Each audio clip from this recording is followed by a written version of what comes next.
Hi guys, and welcome back to our second and last series for the day between FULLSENSE Sapphire and RRQ Kaguya. It's been a long week, but we've finally got our top 3 teams for APAC Elite this time around. Of course, Team SMG, FULLSENSE Sapphire, and RRQ Kaguya. I think we've seen this film before, Raf, but did we like the ending? I'm thinking if I did like the ending or not.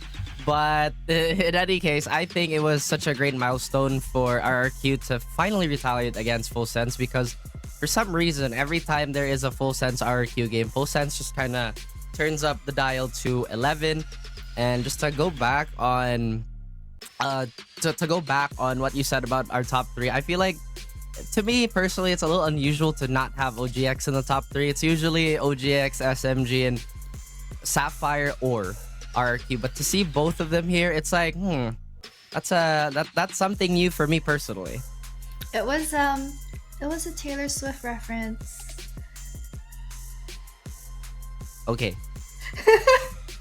Sorry, I'm just trying to make Taylor Swift happen, you know? Okay. Anyway, but yeah, top 3 out of top 4-ish. It's kind of what we were expecting, more or less, and talking about how, you know, FULLSENSE Sapphire, whenever they face off against RRQ, it's kind of like when you have that one person or like one team that you just like want to impress and that you just want to show up for, and somehow it's FULLSENSE Sapphire versus RRQ Kaguya. Sometimes, you know, we don't see it as convincing when it's another team, but yeah, FULLSENSE Sapphire just on Wednesday, because coming off of Open 3, right, when RRQ Kaguya finally got a dub over FULLSENSE Sapphire, but then we just saw Wednesday when FULLSENSE Sapphire came back. So I don't know which way this one is going to go yet, but guys, we've got a video intro for the teams coming right up.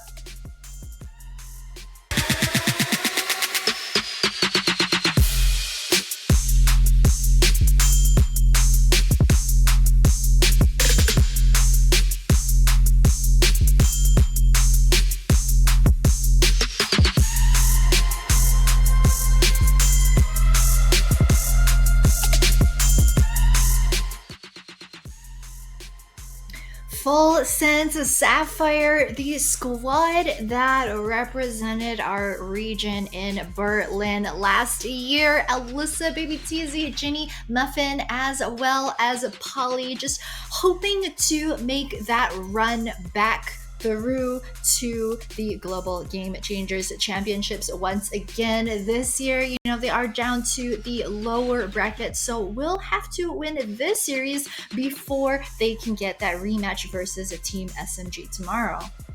I mean, you know, there are no strangers to the clutch whatsoever, but I have to say, the Taylor Swift reference kind of completely flew over my head. I'm still thinking about it. I wonder which one it is, but... Did you just Google that? Like, wait a minute. No, not at all.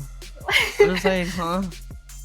I just got infinitely more excited when we were like talking about Taylor Swift. But anyway, Taylor Swift aside, guys, we've got the video intro coming right up.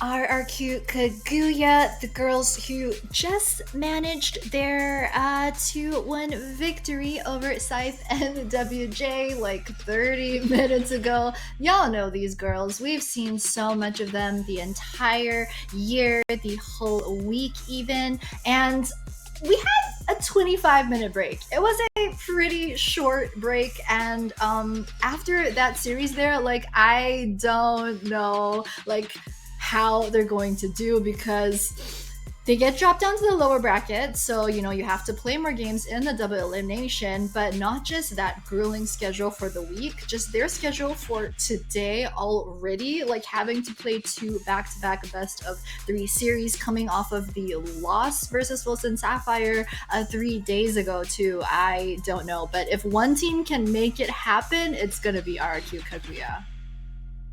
I mean, I guess never in their wildest dreams that they'd imagine that they'd have to deal with this type of fatigue. But again, just looking at them for my goodness, how many hours down, and inspecting their game for how many opens, how many stages in the year, I feel like both these teams know each other all too well at this point.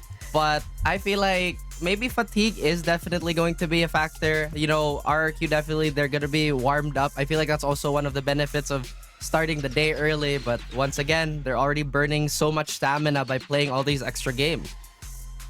Absolutely. Like, what are we, NFL at this point with all these references? God. I see you. I see what you're doing. But we got the map veto for the second best of the 3 series. It is going to be Ascent to start us off, and then Lotus for map 2. And that all important decider, if we do make it to map 3, it will be on Haven.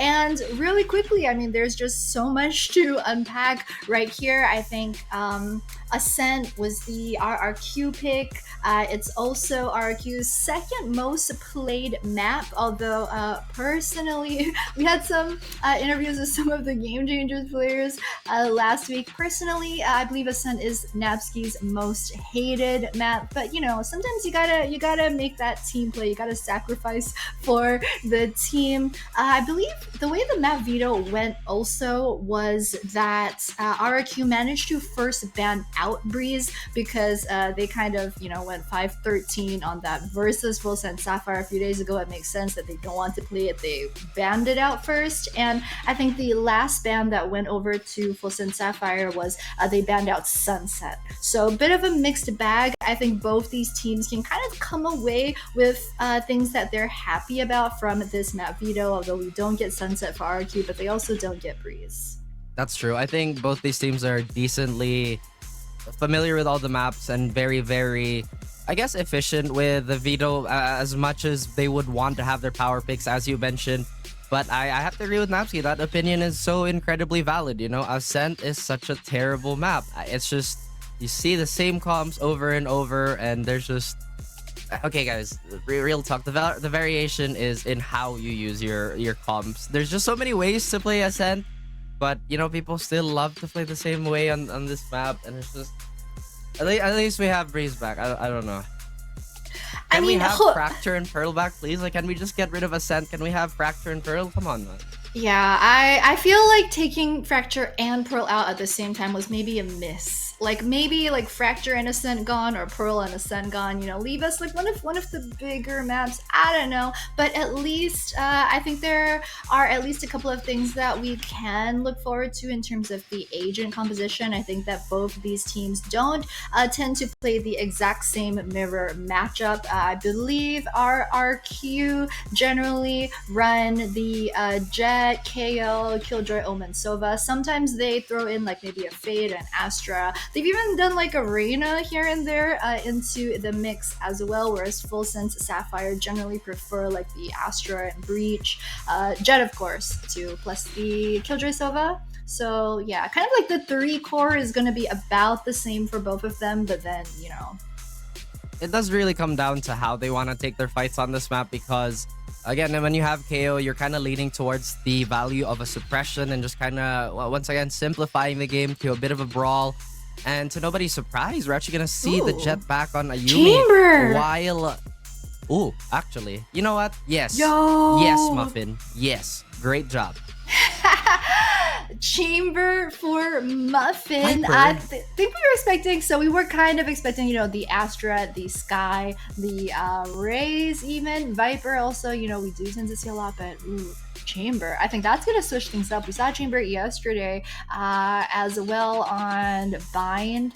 I believe it was. But yeah, what a time, to whip out that old chamber. RRQ Kaguya, though, it's gonna be business as usual. This is the exact same composition that they do tend like to run it. This is the comp that they last played on Ascent 2. So no surprises from their side. Full Sense Sapphire, you gotta think, this is a team that's sitting pretty. Sure, it is lower bracket final, but they've had the whole day and like yesterday as well to just sit back, see how RRQ Korea do, see how this first afternoon ends up, and they've had a lot of hours to try and get RRQ's number.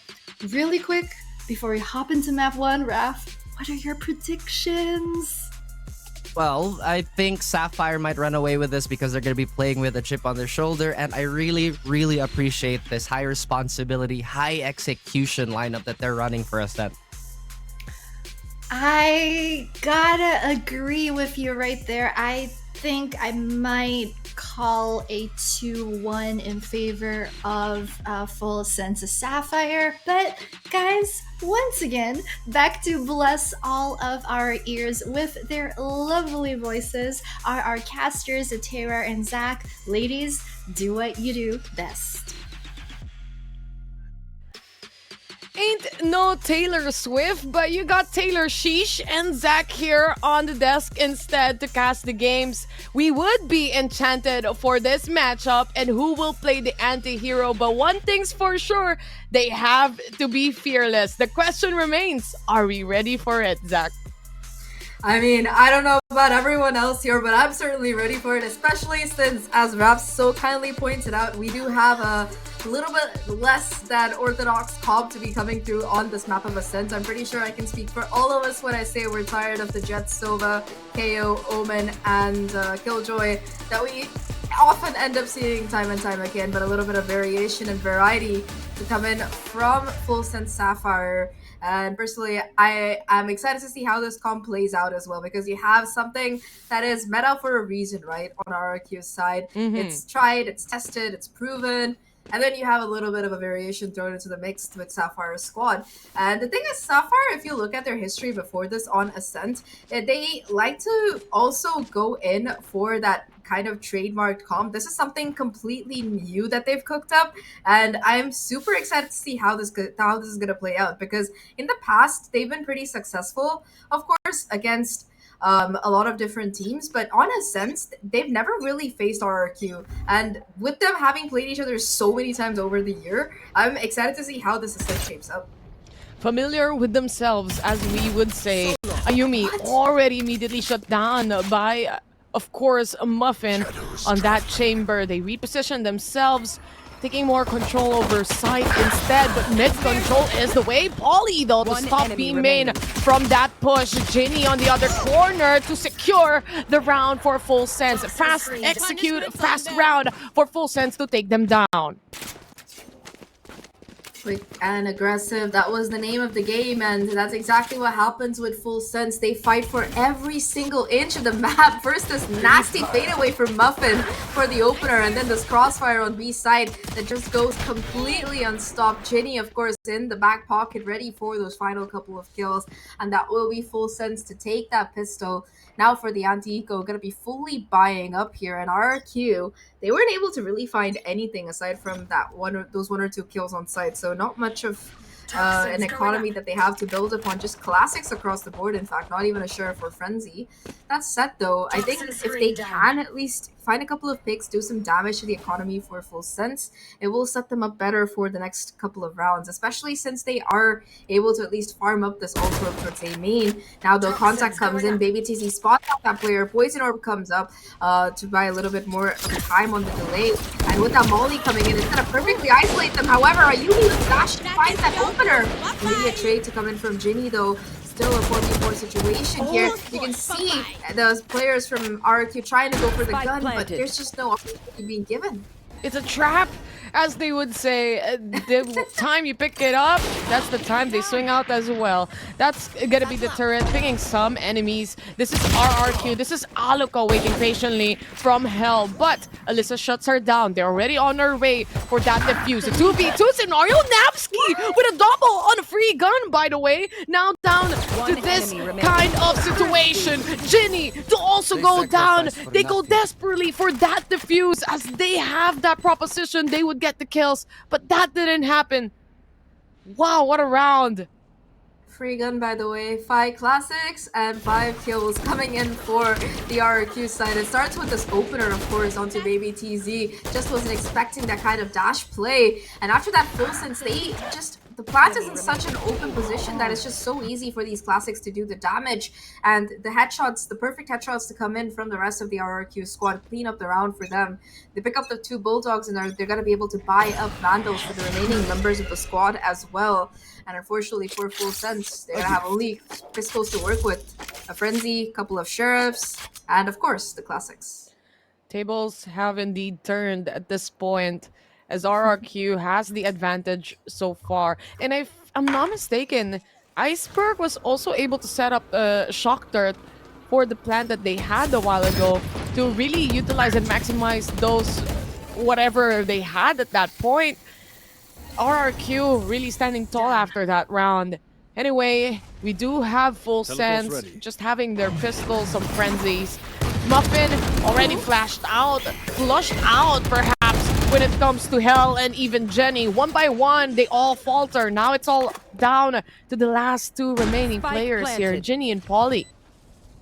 Yeah, not much that they can really do here aside from look for a couple of picks. Really nice execute to come out of RRQ. Just super good shots overall. Off the back of the paint shells, Paranoia released by RRQ. We just don't want to give up any space in this post-plant setup. Aluka already takes down Polly, and it's all down to just Ginny, the IGL, the captain. So much work for her to do in this round, and there's just nothing that she can really find here. Just hoping for a possible exit, maybe to go down to the spike instead. But now with her being caught out, it's just the attempt at the wallbangs to come in to boot. And it will be Napski to finally shut her down as RRQ. They find their second round here. 2-1 right now, but remember, that was a save for FULLSENSE. So we're going to be looking at our full buy versus buy round here. Ultimates-wise, it's the Cosmic Divide that's almost online for the side of FULLSENSE Sapphire.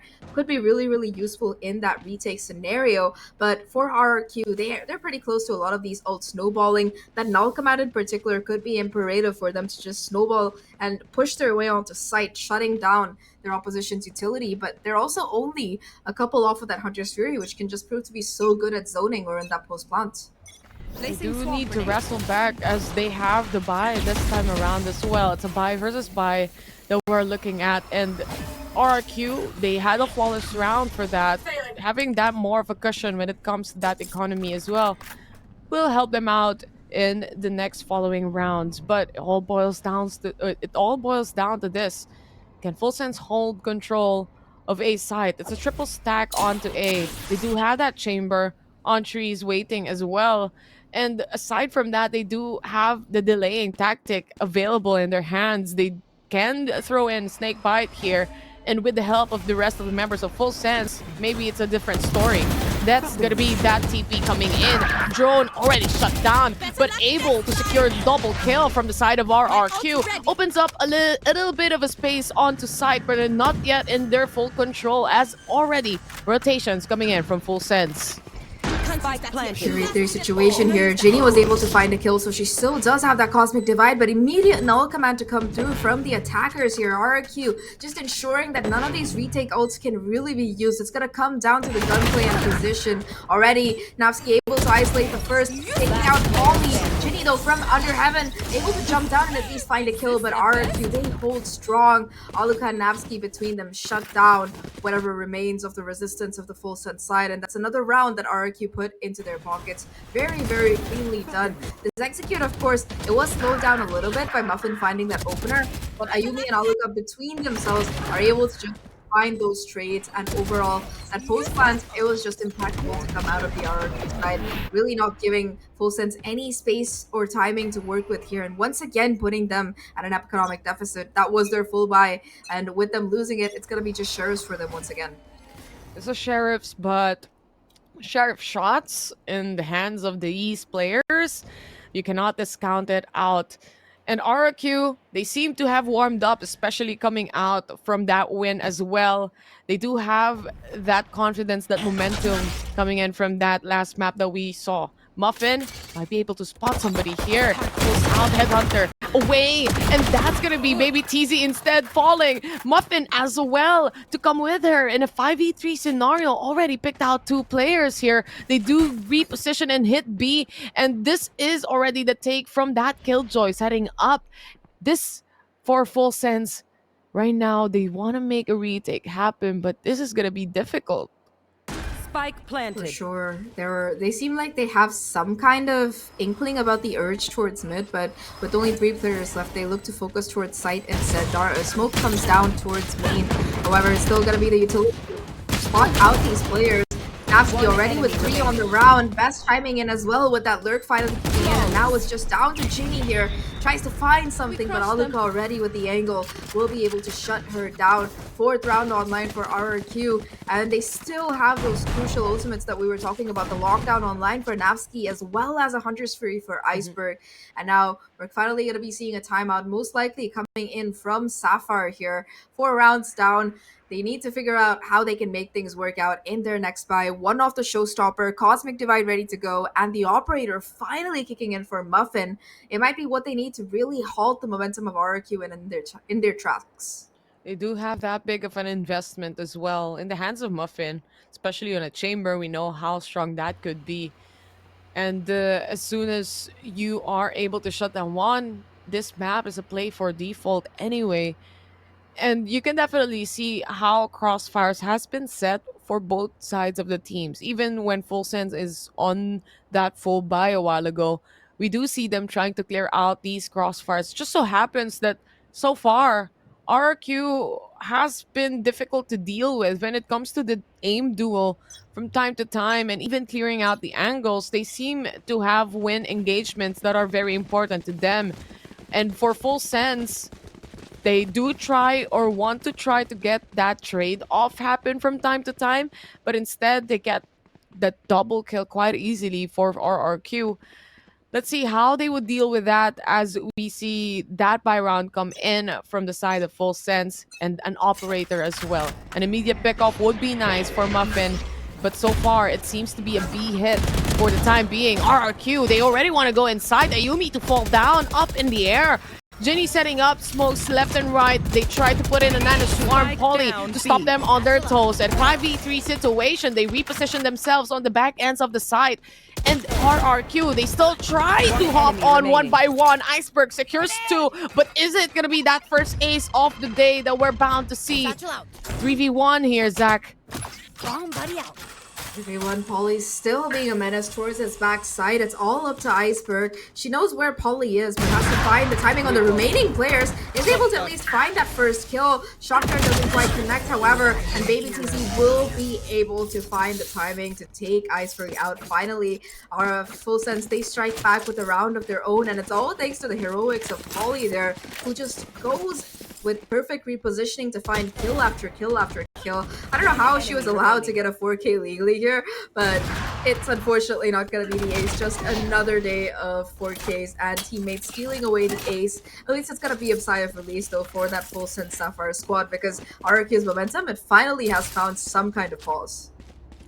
A lot of distraction coming in from Full Sense as well to really give space to Polly for those kills. Muffin, though, might be onto something big here, but I think a drone will stand off onto her way first and foremost. Muffin moves a little further, but not too much. She still want to hold on to this angle. That knee being seen as well. She forces to move out. At least you have Alyssa to heal her up just in case, but that's going to be a big rotation before that happens. Yeah, it seems like Full Sense, they're not really risking too much to get their teammate the heal that they so desperately need. And now that RRQ know where the op is, they're going to be pushing in from another angle instead, looking to make this charge into A side through short.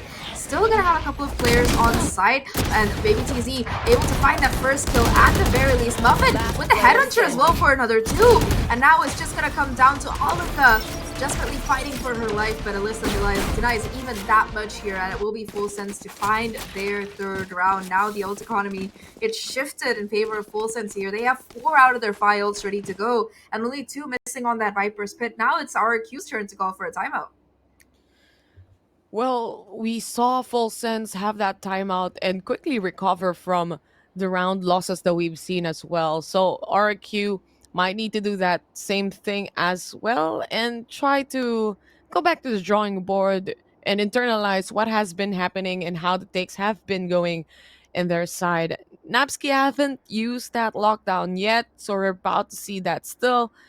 Though we do have that Hunter's Fury Bladestorm available for Ayumi, and I'm not quite sure if she will buy off for this round or use that Bladestorm instead, but just in case, this is also can be a showstopper for FULLSENSE's side. To think of, Ayumi has been entering the site here and not really necessarily getting the pickoffs that she wants to get. So it has been rough for RRQ the past 3 rounds that we've seen here, Zach. And this timeout will help them a lot. I think that the biggest change that we've seen in the last couple of rounds has been that RRQ, they've been looking to just kind of play off of their numbers and push into the sites. So I think that FULLSENSE, they've been very good at adapting and just dealing with that. I think the 4 rounds that RRQ did find a lot of success on, aside from that eco, of course, was the rounds where they were able to just take up space, play patiently, and catch a couple of kills with regards to timing. Now they're going to be trying to go forward here. The crossfire is still there, but the trades, they don't come through for FULLSENSE's side. Ginny finds a Yugi, but that's just 1 kill in their favor. Now that they have the numbers, once again, RRQ, they're happy to invest this lockdown to try and take space onto this B side. Once you get that cross, you are in a one-and-done position. That's what happened to Polly. Ginny, though, good on that pre-fire through the smoke. She managed to pick up a 1 kill. That's towards Aluka. It's a 3v3 now. Everything seems to be even so far. Cosmic Divide has been used, and Baby TZ to secure 1 more kill towards Napski. On the other hand, spoiler alert, that's going to be Muffin going down as well. Very low on the HP. Some of the players of RRQ trying to pinpoint the enemies and clearing out B main. It's all left to best. Can she outplay the players here of FULLSENSE? She still has that smoke, hops out, the smoke dissipates rather, and Baby TZ happy to take that kill and take the win for FULLSENSE for this round. Another round for FULLSENSE as they tie things up 4-4. And you know, I remember seeing something pretty interesting that's coming up in Valorant in that next patch. I think they're gonna make a little bit of an animation of the smokes as they're about to fade away. Alright, so, how do you feel about that? look, as a controller player, I think that it's annoying because I really had to work to learn my timings, but I also think that for my teammates who don't know when smokes go away, it will prove to be useful, so they're not left standing in a smoke as it fades away. So I'm in mixed minds about it. I think that it will reduce the I feel like skill it necessary. adds a little bit more of spice towards how the takes are going or how they play around the smoke. I don't know how to Maybe. feel about it, but not so good so far when it comes to that update. Well, anyway, we're about to see how about our viewers and how they feel about this. So far, speaking of feeling, seems like RRQ is feeling out how FULLSENSE recovers and how FULLSENSE tries to pin them down. This pre-fires has been settling in and thus gets them a free kill, a 1 or a 2. 1 or a 2, it's the question here, and so far at least it's just a 1-for-1 trade. Ginny though, definitely in the corner, finds more than her fair share and is still able to bounce away safely as well, looking for a little bit more as that door possibly closes. The Seekers to come through as well, making sure that everyone's on site, and Ginny and Alyssa, they close the net. All down to Napski now. A 1v3 situation for her to try and close out here. Has to start off with that early advantage. The flash catches her out. She tries to go for the jump up, but it's just 3 players from FULLSENSE lying in wait for her. Alyssa shuts her down, picks up the op to boot, and FULLSENSE, they steal the lead back here. 5-4. Really close fight indeed. Not too far off when it comes to the scoreline, but it seems like RRQ losing a little bit of a grip here whenever they want to make an entry happen. This cheeky positioning coming in from FULLSENSE always catches 1 to 2 players on their side whenever they make an entry. And checking all these corners might be brutal for the players itself, but it's a must if you want to take it clearly and as clear as day. Alyssa, though, throws off that flash. Didn't really settle on to B main. She throws another. Could reset in a few, but it's still a flash that has been used, a double flash. Yeah, a lot of utility being spent for that early information, but like you mentioned, not gonna find too much. That said, though, it's the operator towards short where the action is trained. Muffin not able to connect the shot, however, thanks to that off peak coming out of Aluka. Now forced to play up close and personal, still has a shorty in hands. No more teleport available though, so it's gonna prove to be a bit difficult for her to really get out in time. The flash still there and a perfect peek from Iceberg. Off the back of it, still a 1-for-1 trade as Jimmy is waiting to try and cause some damage. Napsky on the lurk as well to find Polly towards mid, and just like that, it's looking a little bit more dangerous here, especially with Ginny not being able to find that kill 4v3 in favor of RRQ. What a pull, though, coming in, a well-timed pull coming in from Ginny here as well. They do try to set up a little bit. Nabsky takes control of Market as well.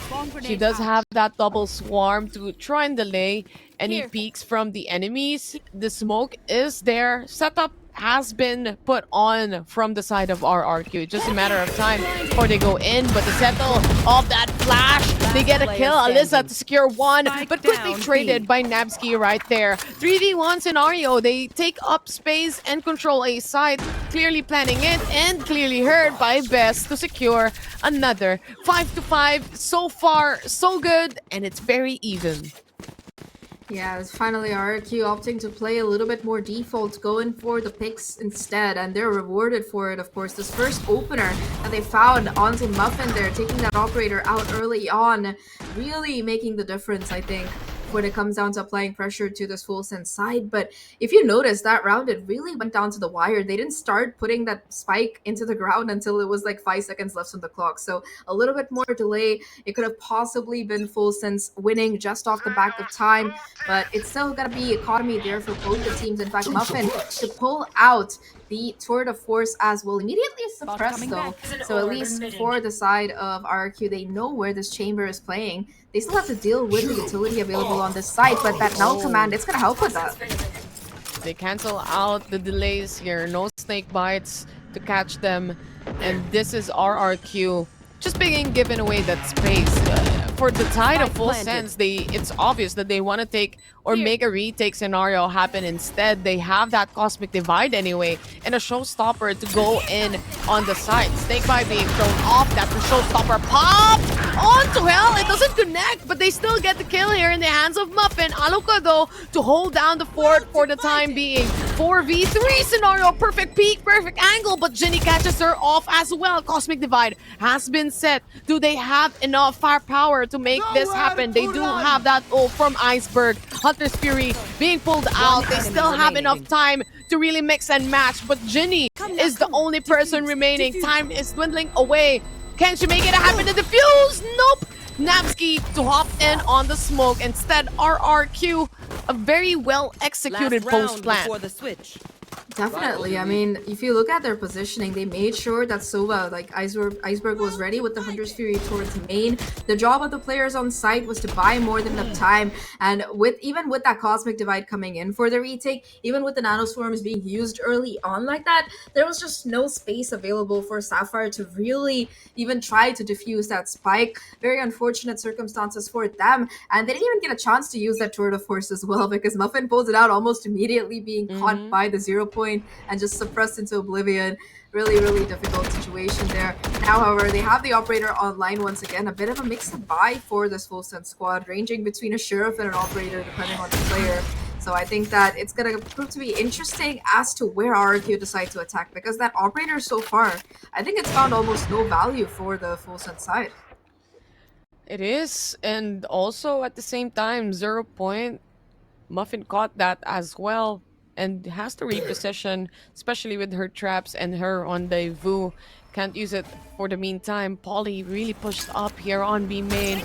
Ready for that is going to be Alyssa to flash in on the enemies, but the thing is, Iceberg, quicker on her toes, gets the kill instead. Aluka to make an entry happen alongside with Ayubi. Flash on the right end. That's gonna be Jinny securing a kill. Before that, she goes down though. 3v2 scenario. They go in one by one, and it's all down to Muffin and her operator. There's that kill to delay the spike plant, but at the same time, she has to give up space. Yeah, the lockdown ticks too, so it ticks through, so it's going to have to be Muffin versus the world here. We'll be able to at least swap out the gun if she chooses to, and we'll put that operator down, but with this flash swing available towards the backside, it's gonna have to be very methodical about how this retake actually plays out here. Aluka, that first point of contact, looking to do the damage, but it's just two players towards backside, ready for Muffin to swing around here. And RRQ, they end the half on a high note, a 7-5 slight lead available for them. But now, before we see how they end up doing on their defensive side, let's hear from our panel, because I'm sure that Rarichu and Raph have a lot to say. The FS RRQ showdown that we know and love, boy is it delivering. FS get 5, but kind of feels like they really need Chamber on the Muffin operator just in order to get rolling. What do we think? That's true. I mean, the way that this comp on FS is constructed is that they do such a great job early on just kind of stonewalling RRQ, but at the same time, the inherent weakness is that the cooldowns and the uptime for all these abilities is just so long, and with these massive cooldowns, RRQ is finding so much value with all these super heavy-handed bursts, and I feel like they're also getting so much value out of Aluka because she can effectively freeze any of the remaining utility if FULLSENSE chose to shuffle that. And as you mentioned, they are really leaning on Muffin's operator, which for the most part has been very strong, but the moment RRQ get a whiff of that, they just either be very avoidant or throw all their eggs towards that operator basket. And we saw that on that short play where, despite Muffin trying to mix it up with a shorty and the teleport fake, she still got caught out by a rush. You know, the trades were there by Jinny, but once again, the quick responses on the side of FULLSENSE are basically limited to Polly and the Sky, which again, not having the greatest of uptimes. I mean, this series so far, this map number 1 has absolutely been delivering. We're gonna find out which way this 5-7 is gonna go. Zachar, all ears on you. Thank you very much. 5-7 indeed, and we do not know how it could swing. It starts with this pistol here, and it's FULLSENSE switching over to that attacking side here. I think that on defense, it was Jinny who was stealing the show away, and she is topping the scoreboard for them, but this is Muffin and Polly's chance to kind of come alive right now. And I think with Polly on the raise, we've seen a lot of very impactful raises throughout today, and the amount of utility damage that they did in the past. I think that Polly, she's gonna have to pull out the same kind of magic for FULLSENSE Sapphire, because Ayumi, she was definitely able to find that space. Polly, she's gonna have to do better if FULLSENSE, they're gonna bounce back stronger from this. Magic is what we truly need at this point for both of the teams that we have. Still not far off on that scoreline. To think about it, one pistol round can turn things to the brink. And at the same time, for the time being, for FULLSENSE, Muffin, she has to go back really low on the HP. Again, they do have that Sky, but there's no heal. They didn't invest on that. There's an entry happening on A. They know that quite well. Napsky just hiding through the smoke, getting all intel, getting all the info. Someone hops in, though. Might be deadly as this smoke dissipates anytime soon. Ooh, timing. That was so close there. Polly almost going down, but still being able to stay alive. Contact is suppressed, and that's going to be the cue for these players to jump down. Napsky running out of bullets, goes for the knife, gets 2 kills! Somehow! No way! Napsky finally having the time to reload. Will get the 3rd kill as well on the board. Now, a 4K for the Killjoy. Looking for the ace here. It's just Jinny versus the world. She has to do a lot, but instead it's Napsky to come out on top with the ace. 2 knife kills as well. The most chaotic ace that we've seen in Game Changers throughout the year, I gotta say. But that will be RRQ to find an 8th round on the board. What did I tell you, Zach? You have Filipino players on the team. Tondo! Of course it's gonna be a Tondo lens yet again, right? That it's not just one, you know? It's not just one. She couldn't reload at that point, but at the same time, FULLSENSE just couldn't connect the shots onto Napski long enough for her to actually punish them with the knife kills. And again, RRQ, they take the round, might be happy, they might be smiling at this point, but they cannot be too stuck upon it as well. Anything can turn around at this point for FULLSENSE. They do have that pistols though. It's not gonna be that turnaround to a 7-7. Instead, RQ has that advantage. Sure, it's gonna be a little bit more of a difficult challenge. Once again, it's gonna be Muffin's Lurk just taken out of play here towards B site. Just her utility being broken down and herself chased off. Ayumi taking up a lot of space in the process. That said, the FULLSENSE, they did focus on the A side during the pistol, and that still seems to be the call here as short control is slowly but surely taken. Under Heaven though, it's gonna be Pauly to find the kills and fall back. Napski's still playing spoils for it from short. Alarm bot gonna be triggered as well. She's still on site, looking to get that lockdown up as early as possible. 3 players remaining for FULLSENSE's side, and they're still looking to push into Napski. She finds a 3rd kill, and now looking for the 4th. It's Alyssa versus the world here. Only a classic in hand, a recon as well to make things even more challenging. And RRQ, they're just waiting for her to possibly swing in and push through. 30 seconds left. She has to try and make a move somewhere. At least she has control of the spike, but it's just this A side is so heavily guarded, and there's just not much that she can really do apart from get chipped down like this. Napski really wants that final kill, it seems like, and Alyssa finally be taken out. It's a 4v1. It's very difficult for them, or for Alyssa, to take anyway. And at that point, it was 0 to no chance at all in trying to recover that spike with a classic. Napski has been having good rounds here from the first half up until this defense setup that she has. She's well aware of the control that she has on a site as well. Once that alarm bot pops, once that turret pops, she plays around the traps perfectly and nicely to really secure those kills that is very much needed for the defense. For sure. I think that she's been incredibly strong when it comes down to not just utility, but also positioning, as you pointed out. That said, though, it's the full buy round coming in for FULLSENSE finally. Early drone to tag out one of the players towards B. That is once again going to be Muffin, though, so they are going to be confident that at least there's no players hanging around here. Ayumi, though, once again, she's pushed up, taking so much space, but it's still going to be a 1-for-1 trade towards main as Iceberg gets the trade immediately. There's a paranoia to come through on mid as well, making sure that nobody's pushing up, and it does connect with a couple of players, so it's gonna be FULLSENSE who look to go towards short instead.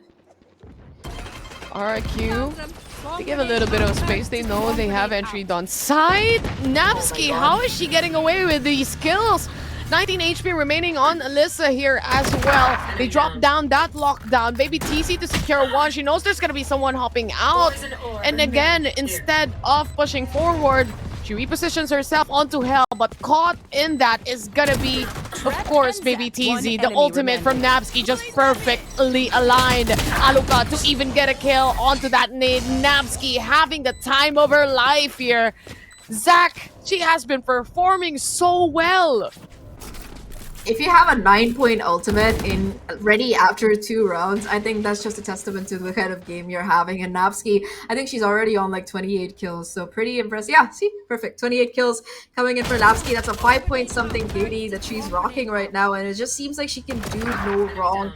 RRQ, they've put in a lot of work on this map since we last saw them. Of course, the lineups, I think that Molly from Aluka as well, along with the lockdown, just pinching Sapphire out of the corners that they tried to find safety in. And now Sapphire, they're going to be calling their second timeout here. Remember, that was their bye round. They were going up against RRQ Kaguya's bonus, and RRQ still convert the round off the back of that lockdown. So for Sapphire, kind of staring down the barrel of a gun here. Not much to work with economically. Only 3 rounds necessary for RRQ to stake this map in their pocket. And they want to be sure that they've done everything they can to prevent that exact eventuality. Round deficit, it's definitely there. 5 rounds before you actually reach that double digit for FULLSENSE. While speaking of double digits, that's RRQ already with 10 points. 2 rounds away for a match point here. This game so far that they're having.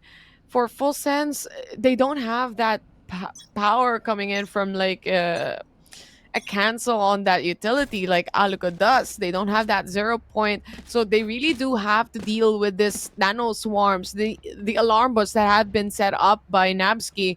And as far as I'm concerned, she's changing up the setups here and instead going on to B. This has been going on in A side since for so long, and at this round, she would have that change of pace. Polly trying to take the kills here, but that smoke makes it a little difficult for her. They pick up on one. That's Aluka towards Baby Teasy. Nice opener there for Full Sense to start off with. They've been kind of conditioning that aggressiveness towards that B side for the last few rounds on defense. Now they switch things over towards A instead and are rewarded by the kill. They're really nice with these set plays. It seems like RRQ, they've done a lot of background prep work into this map, and they really managed to improve the kind of set plays that they're running as well. Unfortunately for Full Sense, like you mentioned, there's a reason why RRQ's comp is the meta comp for Sense, and the lack of that Killjoy as well as that KO is just really proving harmful for this particular roster. Now RRQ, they look to go into the side instead. It's so much damage being done to Jenny, only 6 HP left. Just with the help of a nano swarm and some pre-fires, Navsky secures a tad bit of damage. 6 HP remaining, but they do have Alyssa to heal her up anyway. A secured plan for Full Sense side, but this might be a retake bound to happen as Best shuts down Polly already. They do have that gravity well set up, but the TP not successful enough to make that kill happen. 3v2 situation. They cleared out back ends of the side, but there's still Jenny waiting patiently. They go for the defuse already quite confidently, leaving the last 2 remaining players to clear up the site. I like Navsky for that. She just goes to stick the spike and she's like, you know what, my team has me. I believe in them. So just the kind of teamwork, trust that you really want to see from your team. And Navsky, she gets the defuse. Off the back of that round, I think that for the side of Full Sense, they're also going to be having that null command ready to go. And while Full Sense does find some damage with these Sheriff picks, it's just too many RRQ players that they have to deal with overall and not much more that they can really do. 5-11 right now. RRQ 2 rounds away from closing this map out, and they once again have the null command ready for Aluka to use on this retake situation. For Full Sense themselves, they still have those, in particular, the Seekers as well as the Cosmic Divide from Ginny, but they're just trying to scale up here for free. Turret positioned aggressively towards long for some information. On A short, which is where Navsky is playing as well. And now that that turret is broken, that's the first sign that there is some aggression to come towards the safe site. They changed up again. Navsky on A this time around. They do have Seekers available in the hands of Alyssa. Ginny with the Cosmic Divide. But Muffin just lurking around the map and seeing if she can try to maybe get a pick-off away from RRQ. Lurking towards B main while the rest of the team tries to control mid, and that will not have any trade-offs at all as Muffin is left alone there on B main. They get the first kill onto Muffin here, and this gives away that mid is taken over by Full Sense. They do take market as well, and disrespecting that smoke is gonna be Best Ayumi to shut down one as the time goes by. 3v2 situation. Spike has been dropped.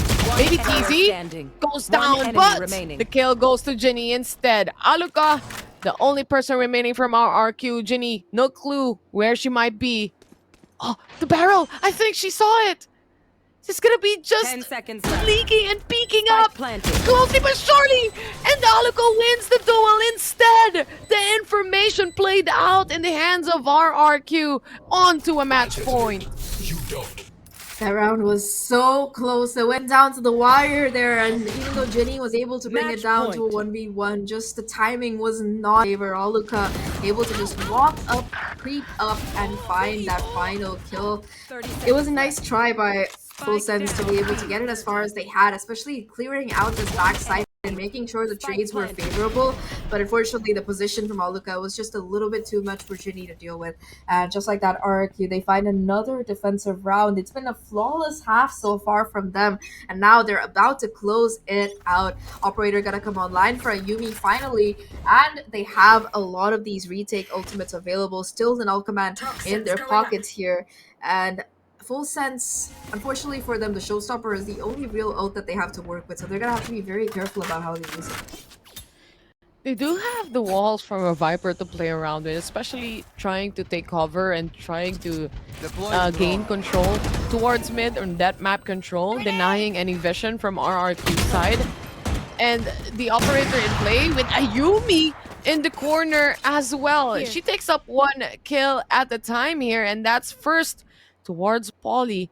And she still waits and looking through A main, taking care of that. And now Full Sense, you can see the rotations that they do. There's an operator, might as well go on B, but that is already the ult, the null command popped by Aluka. No utilities whatsoever, no Viper's Pit, not even the chance to maybe smoke up the site as well. Yeah, the Null Command really buying a little bit more time here, maybe for a possible rotation. And Muffin, she's gonna be 30 seconds controlling left. this rotation completely by herself. The 3 players from FULLSENSE who are coming in towards B main, they're gonna have to win out the fight. That said though, Muffin on the lurk, able to find at least that first one. Yoden still looking to do some damage here towards the back side, but it's just far out of utility to come in. Aluka and Napsky between them, looking to close out these kills. However, Kitty the IGL, she finds a couple for herself and brings it down to a 2v2 scenario. There's gonna be enough time for the spike plan to come in, and now Full Sense, all they have to do is hold on to the site. Both players, that's gonna be where they're positioned. No ultimates available for the retake attempt. Although with the operator in Ayumi's hands, it's gonna be a little bit more awkward for them to go on the retake. Muffin, that first point of contact, she's able to TP out after getting the kill, and now it's just gonna fall on Professor's shoulders. Queenie will take her down, and Full Sense, they finally win a round of their attacking side. So close though, too close for comfort here in the hands of Full Sense. And you see how they try and bait out the position here of the players, but in the end, Full Sense, they do actually caught someone on mid while trying to rotate. Not only that, Ginny was able to clear the back ends of the site.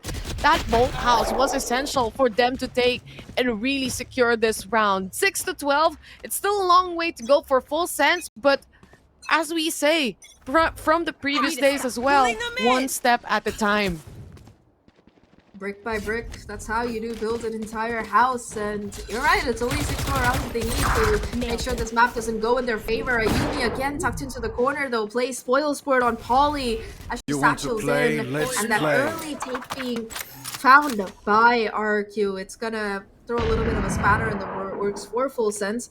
They're gonna be pulling out the operator of their own as Muffin pops the tour de force. Not gonna be able to find any picks off the back of it yet though, as it does seem like Full Sense they're opting to rotate towards B instead. Napsky's still on site waiting to play spoils for it, and she has Aluka for company this time. Napsky has been great so far, but it seems like the other players of RRQ wanting to come over and top what score she has already. Aluka fires away with that Odin. She still has a knife as well to check on how many players. They can't smoke this up. The Astra has been detected. The suppress is there. And now with the Hunter's Fury being popped as well, this might be them trying to just find a kill, a damage towards the players of Full Sense here. Damage has been done towards Baby TZ. Not enough to kill her though. Aluka holding down with that Odin. Dies off with the Guardian instead. Alisa to creep up, but instead the trade doesn't come in. Too late for that. Napsky secures the double kill already. Time is ticking away. They plan the spike right now. Is it gonna be successful? It's not, and that is already the win for RRQ. RRQ take the map 13-6, a dominant performance coming out from them, especially after that side swap coming in. And of course, I think that for RRQ's side, that win was made completely possible thanks to their heroic Sentinel player. That is why Killjoy always had the highest pick percentage on us, since even when the Chamber meta was in full swing, by the way. And of course, Napsky, I think by the end of the game, she had, what, 34 kills? We gotta look at the scoreboard to be sure, yeah. Definitely more than definitely 30 for sure. Oh yeah, she had Definitely 30 like more than before this 30. round even started, yeah. really, really good game coming in from Namski here. And to top on that, aside from the rounds that we saw, it's also the other players of RRQ stepping up to the plate here and really capitalizing on what utilities they have, those 0 points connecting and making it more difficult for both of the smokers to actually make something happen on the site and set up for the rest of the team.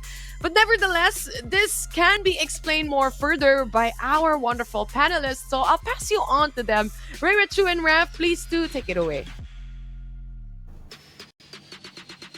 RRQ with that near picture perfect second half, clearing FULLSENSE Sapphire and map 1 of the lower bracket final. And I don't think we expected the second half coming out from them, right? 5-7 going in, and then they almost 5-13 by the end there, Raph.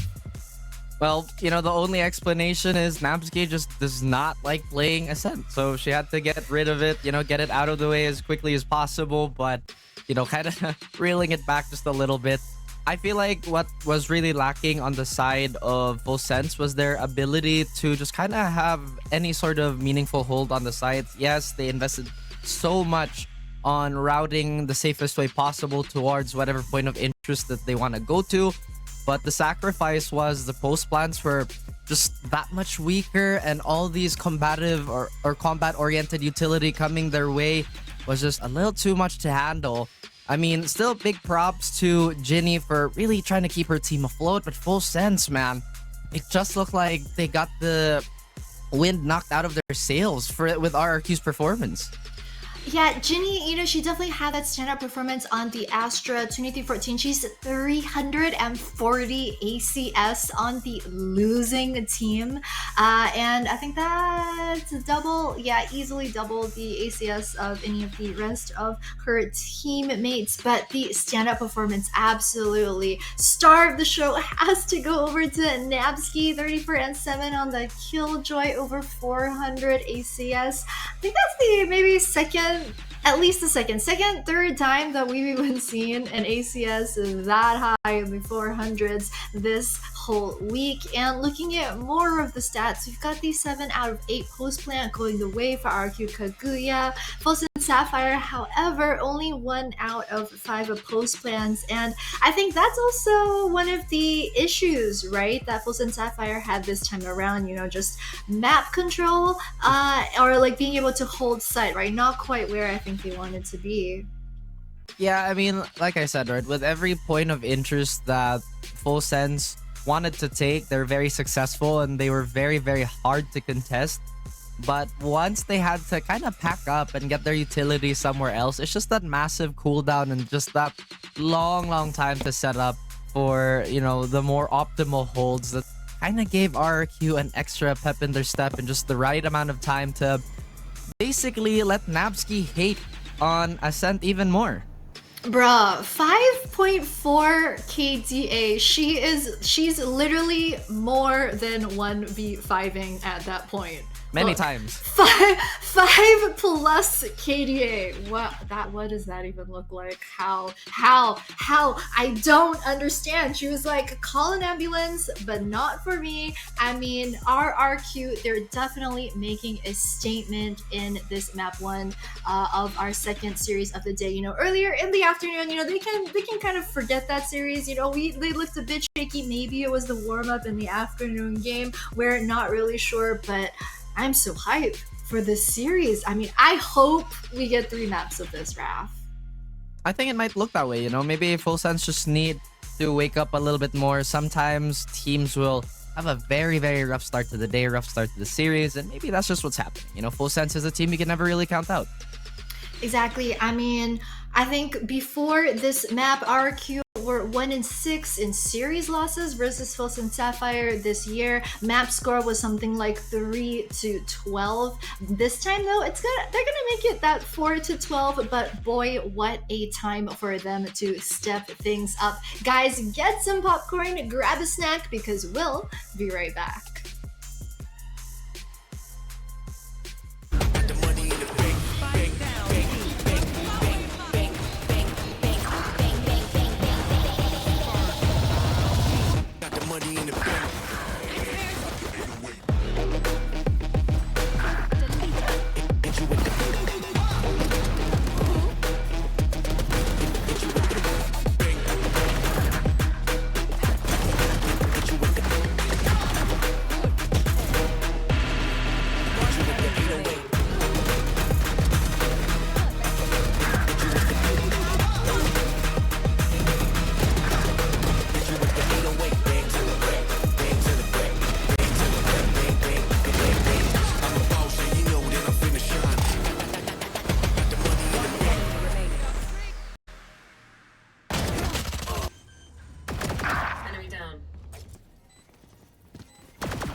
very be the very last map for today. We're in our second series of the day between RRQ Kaguya and FULLSENSE Sapphire.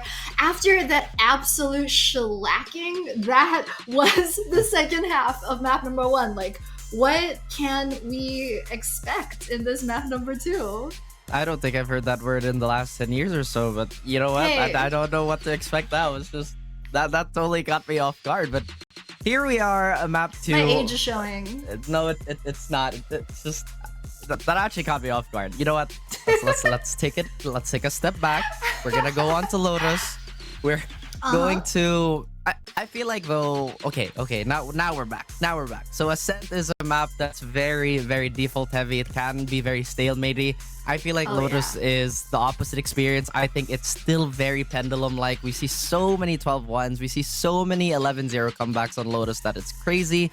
And I feel like FULLSENSE is still one of those teams that can really reel it back, get their footing right, and basically just kind of get their engines going. But with how RRQ have been playing, they're also making a great case of sweeping the series today.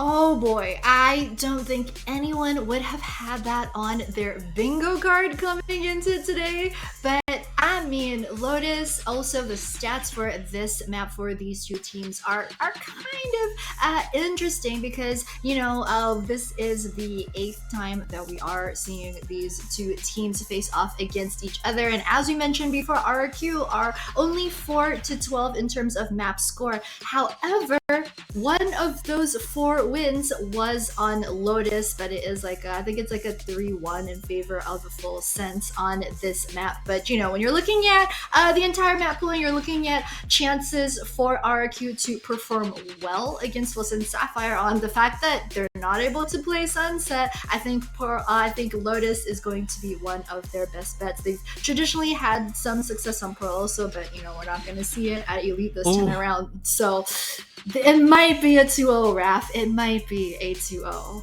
Just bring back Pearl, bring back Icebox, bring back Fracture. We'll make everybody happy. I'm just saying. That's a $1 million idea right there.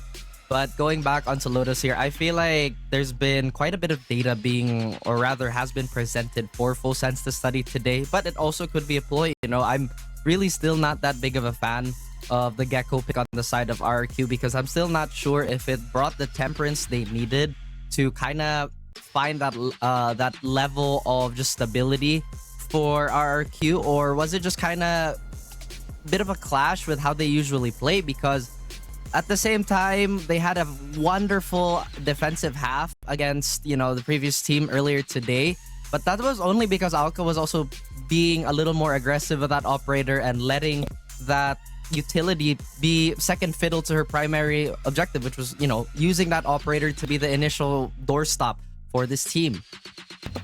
Yeah, and I don't know if we'll see the Gecko once again. Oh, they are. I didn't know if it was just going to be like a, you know, earlier series pulling it out, but they are going to go all in on the Gecko once again. So, I mean, they probably practiced this a whole bunch before Elite, but it wasn't the composition that we're used to traditionally seeing them play on Lotus. So Sky raised Omen, Cypher, as well as Gecko. FULLSENSE Sapphire, Raze, Omen, Killjoy, Viper, and Fade, though I think the Fade is going to be a particularly interesting one that we might see from them. I think FULLSENSE generally tend to run Sky on Lotus, so a bit of a mix-up for them too. Yeah, and I'm just saying, I just feel like the Gecko isn't necessarily a bad pick for this map in particular. I just think it's stylistically so different from what we see from Kaguya, which can be incredibly execute heavy, super burst heavy, and if they need to get that utility back for Alucard to reset up again, it just takes so much of an investment. Exactly. I mean, I don't know, Raph. This could go to one kind of giving comeback. It's kind of giving a lower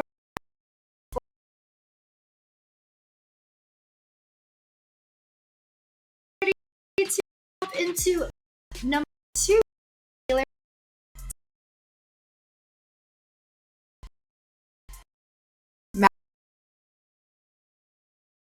Already got little bro over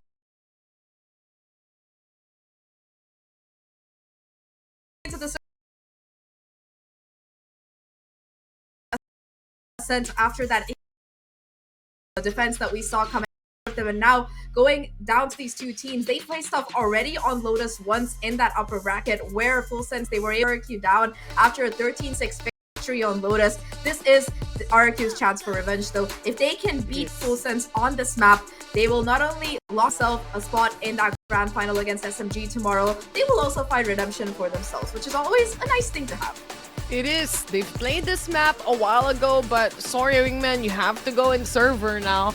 And we're gonna see you in a bit later on, planting the spike. But anyway, we are finally either at the last map or on to the second to the last map that we're looking at here for today.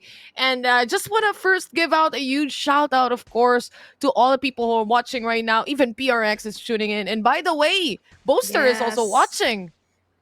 Ooh, all right. We got a stacked watch party vibe going on here. I can't dance 7 by Jungkook like you, Boaster, but I guess I give it to you this time around. Anyway, without further ado, this is going to be that pistol round we're looking after. RQ on the defense, FULLSENSE on that offensive side. Ayumi, though, first shot, first kill towards Alyssa.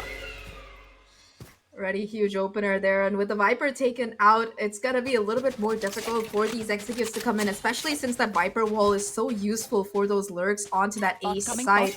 I think that for FULLSENSE, losing her early on is definitely gonna be a huge blow.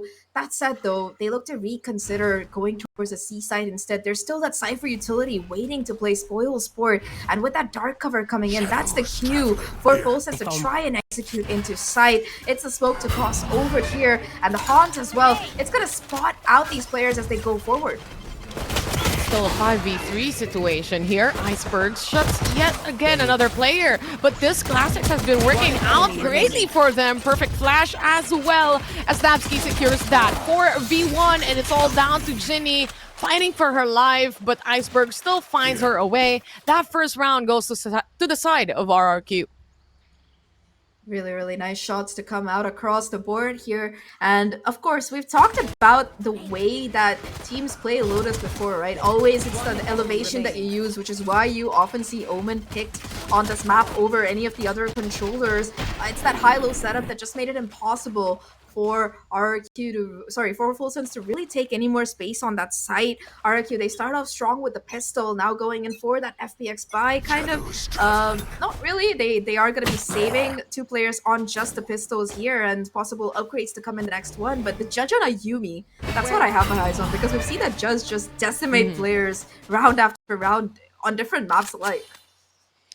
Especially like in Split, right? But Lotus the same. They do have that good choke points for a judge to settle in corners to really hold on to. Trailblazer already destroyed here, but gives away info that there's a lot of people on to C long. Quickly destroyed through the smoke though, so not that full information that they truly need. They go for that re-smoke onto C long. They take on information yet again with that flash coming in from Bess. And so far, no movements at all. It's a re-hit onto C. They're just waiting for that intel. They're waiting for that timing. Muffin already onto the side. Elbow isn't cleared out as they shut down players left and right. Alyssa and Polly, though, to save the day for the time being for FULLSENSE to recover and plant the spike.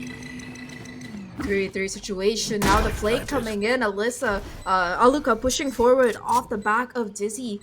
But there's no players from FULLSENSE to be found towards that side of the map. In fact, both towards CT. And Alyssa tries to go for the swing here, but Aluka shuts her down. It's all gonna come down to BATZ. She's able to isolate that first kill. At the very least, Nanoswarm to buy time as the choke pulls off as well. But with 18 HP left, how much more can she really do? Wingman already looking for the defuse here, and Ayumi will find that final kill. And RRQ will confirm their second round. That said though, FULLSENSE, they made it quite expensive here to be able to take down 2 of these players. Remember though, of the 3 players that they found, 2 of them only had Ghost to work with. So economically, I think we might even see a full buy coming out of this FULLSENSE squad. This RRQ squad if they choose to do that for the next round, because they just have so much money to work with. True that. Economy is definitely in their favor here, and the judge on the final moments still worked out in the end. A clean 2-0 for the side of RRQ. They do have those Bulldogs, Sheriffs on their hands, and still the judge from a while ago as well. Full sense though, half armors on some of the players here, but a full buy, to say the least, on that assault rifles. They want to take up space and control, map control, definitely on the side of RRQ as a Yumi. It's just trying to creep up through the smokes of this Viper. No one is there though. This gives awareness to the rest of the RRQ squad that there's no one on A. Shadows traveling. Already so much space being taken as well. So, like you mentioned, valuable information gained by RRQ, and off the back of that, they look to once again play a bit more aggressively towards the C side. A, in fact, it can be left completely open. You see the rotations coming in and the stack towards B instead. FULLSENSE not quite having decided where they want to go, still sticking onto this default, finally looking to regroup outside C, it seems like. And if you look at who is on C, it is going to be Cypher as well as Omen, so a little bit of stalling visibility still available. The satchel play from Muffin though, it opens up the space. She finds that opening kill onto Iceberg here, and that's going to be what they need to really take control and get that spike down. Boombot to find that presence towards the other side as well, and Bess, she swings back with a couple. Her and Aluka between them shut down Muffin and Baldy. That's two rifles that RRQ can now retrieve, and FULLSENSE, they're gonna have to be careful about this post plan because they're now at a disadvantage. Bait and switch working out in their favor so far. It's 4v3, but of course the pressure is definitely there. Alyssa to get one, quickly trade what kill they got from that, but it's very hard to make a retake scenario, or rather a post-plan scenario, happen if it's only the last two remaining players on too long. And there's also that wingman being thrown out to try and defuse the spike. The sound cues just definitely not in the favor of FULLSENSE here, and a good convert from RRQ's side on that bonus round. Yeah, Little Bro ended up going down, but he took one for the team. That's a great bonus that RRQ are able to win out 3-0 right now, really extending their lead here. And they're slowly but surely charging up these ultimates as well. One off of the Seekers, 3 off the Showstopper, 2 off the Thrash, and of course Neural Theft already ready to go for Napsky. Economy as well in a great spot after winning that bonus. And for FULLSENSE's side, unfortunately, it's going to be them lying a little bit behind. Once again, the aggression to come through.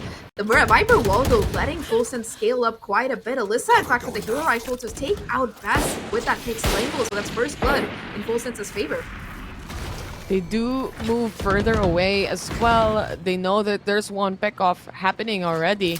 And Ayumi to hold on to trees here. Let's see if she can. The paranoia connects perfectly. A double paranoia for the teammate as well.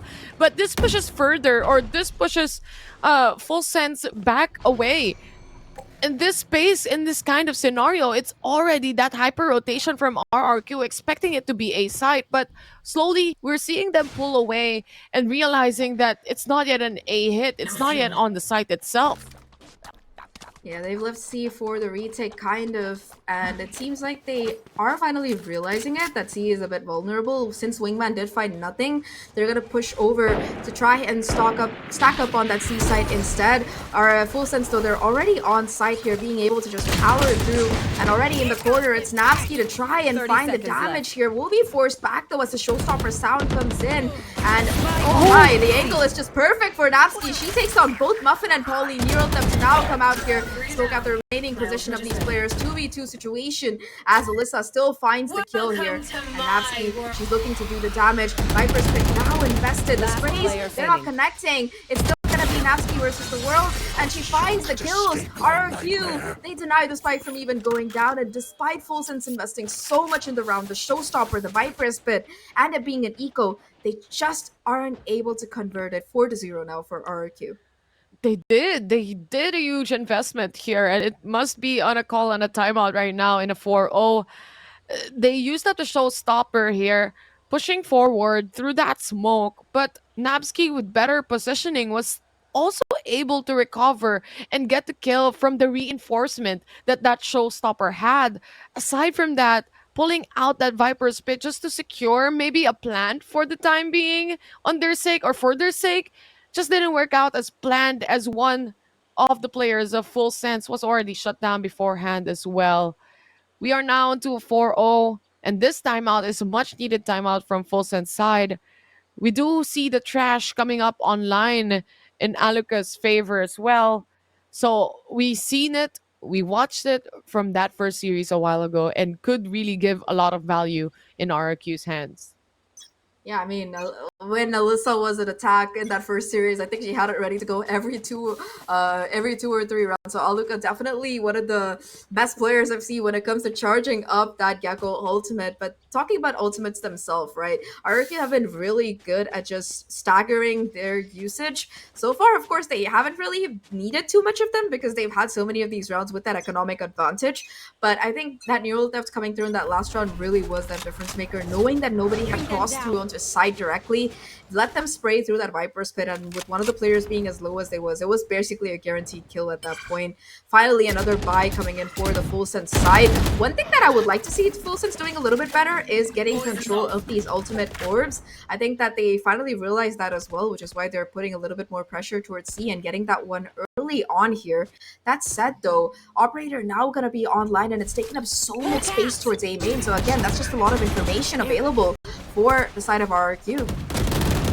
Information is key indeed. Muffin to take one and Alyssa to pull out down as well. That's Snapsky. No more traps here. 3v5 situation. Throwing off and preparing for that post plan immediately. The nano swarms has been set here.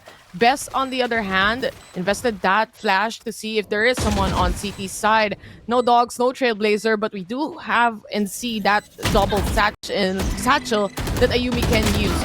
The flash not connecting at all, but Ayumi to connect the shots instead. Muffin takes on the peak and Best to go down. They have no control over CT here, and they might go and opt for a save instead. They do have that operator anyway, and won't want to give that away. Yeah, for a second you could see Ayumi considering if she did want to use the showstopper, but it's a 2v4, and especially with that operator in Aluka's hand, it's gonna be so difficult to really retake that space in time. So RRQ making the pragmatic call here to hold on to that op for that next round. They still have these ultimates available, the showstopper as well as the thrash, just no real way to use it. But talking about Sapphire themselves in that round, that was just such a nice side take that they pulled across, really not giving any time for the rest of RRQ to rotate over. And the realization that, okay, we've lost control of that A side completely, which means that odds are it's going to be a heavy stack towards that particular side. And you could see them almost ready for that high-low setup that we've seen coming out of RRQ so often on this defense. Just pre-fires to take out the players who were trying to anchor down the side. The operator, though, it's switching over here, and it's going to be a free kill for Aluka on the white peak. Probably just not expecting that heavy presence to be coming out of RRQ, and that's just a free kill. No potential of a trade either. No potential of a trade indeed. The smoke or re-smoke from Iceberg helps out Aluka to move further away and reposition herself safely as well. They do have a lot of utilities to play around here. Nightfall being used up, but it's just dry peaks here. No smokes onto stairs. Muffin already on the site itself. They want to take control, but so far it's trades after trades. The showstopper connecting as well. That's coming from Ayumi. Alyssa to shut down one, but it's all up to her. With the paranoia settling in, the spike not planted, no pressure at all for RRQ's hand. They know it's gonna be trees, and that's Aluka to take cover. One more. Sorry, buddy. Aluka with the peek, the swing, and the kill with the op. RRQ, they get to 5. A really nice attempt at full sense for an execute on this A side once they figure out the operator's position. But just this peak from Napsky and the support that she was able to consistently give her teammates through trades, I think that made that round pretty much impossible for the side of Full Sense to really make anything happen. Still gotta be holding on to a couple of these ultimates. I think for Sapphire, their best hope is to get that lockdown online as soon as possible and maybe use that to either confirm a site or get a little bit more presence. You can see that they're looking to contest for the orb here, which is why that early Prowler will be used to take up space. Aluka still with that operator, looking to do some damage here. Second Prowler comes out as well. It's about who peeks into the swing, and Muffin! An absolutely cracked shot to shut down Aluka just like that. One more operator setup, as we would say, and shutting down Aluka is one step away from making a take happen, but we do see some repositioning here. They do that push and pull, and they pull away right now, trying to recover C control here, but so far no one to be seen at all from the side of RRQ. No one pushed up as well, but speaking of pushed up, that's Ayumi waiting patiently. Good smoke though. to really cover up that space with a swing from Ayumi. She knows already there's going to be a lot of players. Perfect flash as well. Now repositioning, but that's going to be catching, or that's going to be Ginny catching her instead. The double kill settles in for down Best, but A. Alyssa quickly trades it off, making it a 2v2 situation. Rotation already there as well. Now One in enemy the remaining. corner, looking to do Last some player damage. standing. Again, though, Alyssa's there for the trade, so she's gonna bring it down to a 1v1. Iceberg already on site, 25 seconds, no time to rotate either. It's gonna come down to the timing of these peaks. Iceberg, she spots out the player, fakes the TP, and it seems like Alyssa will just be taking the spike over towards B instead. The door is open. She's gonna be able to get that spike down. Unfortunately, 10 no seconds Viper's left. Pit available, but at least the Spike reposition will keep Iceberg guessing. Now in a 1v1, Alyssa pushing towards CT instead, holding down the space. I think that if she can clear all of this out, she will expect Iceberg to be coming around from the other side. Iceberg does have a dark cover to work with, will be putting it down over the spike and taps it. Now just has to figure out where exactly Alyssa's playing. Oh, no 1v1 timing! and the timing, it's perfect for Iceberg. She wins out the kill, and RRQ, they get to 6. Shameful performance. That's gonna be the problem if you don't have any info, not knowing where the enemy might be, and especially going up against an Omen here that can quickly smoke up the spike, and you not having any clue at all anymore what is happening underneath the covers. This is a round yet again taken away by RRQ with very, very micro adjustments from their gameplays, their game styles. And you've seen multiple times that for the side of Full Sense, this round started out great. They got a pick off, making it a 5v4, but the shutdowns coming in from RRQ, it's always that double kill.